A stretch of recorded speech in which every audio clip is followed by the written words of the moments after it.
శుభోదయం. గురువారం. అందరికీ నమస్కారం. ఈనాటి నుంచి ధూర్జటి మహాకవి రచించినటువంటి శ్రీకాళహస్తీశ్వర శతకంలోని ప్రతి శతకాన్ని పద్యాన్ని మీకు చదివి వినిపిస్తాను. ఇదొక శుభకార్యంగా భావించి సహకరించాలని కోరుకుంటున్నా. శ్రీకాళహస్తీశ్వర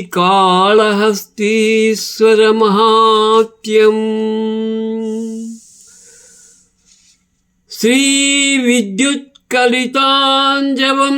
జవ మహాజీమూత పాపంబు ధారావేగంబున మమ్మనోబ్జ సముదీర్ణత్వంబున్ కోల్పోయితిన్.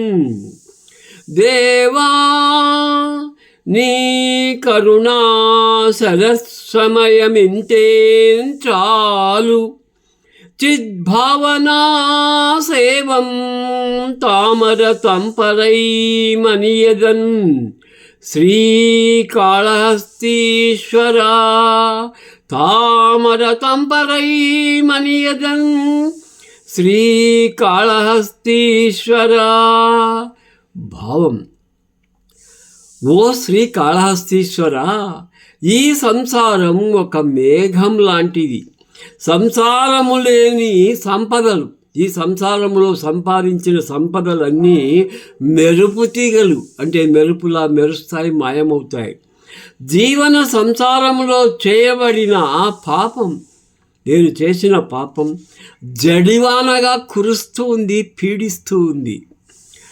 ఆ జడివానకు తట్టుకోలేక, ఈ వదలకుండా కురుస్తున్నటువంటి వర్షాన్ని తట్టుకోలేక, మనస్సు అనే కమలం రేకులూడి, ఒక్కొక్క రేకు ఊడిపోతా ఉంది. ఈ జీవితంలో రేకులూడి మిగిలి ఏం కోల్పోతా ఉంది? వికాసం, ప్రకాశం, జీవం కోల్పోతా ఉంది. ఇప్పుడు నా ఎడల నీ దయ శరత్కాల సమయమై, శరత్కాలంలో చంద్రుని వలె కొంచెమైనా ఆ చంద్రకాంతిని నాలో ప్రవేశపెట్టాలి, ప్రసరింప చేయాలి. చైతన్యం తెచ్చుకొని జీవిస్తాను. ఓ కాళహస్తీశ్వర, ఓ పరమేశ్వర, ఓ ఉమాపతి, ఓ జగదీశ్వర, నమో నమః.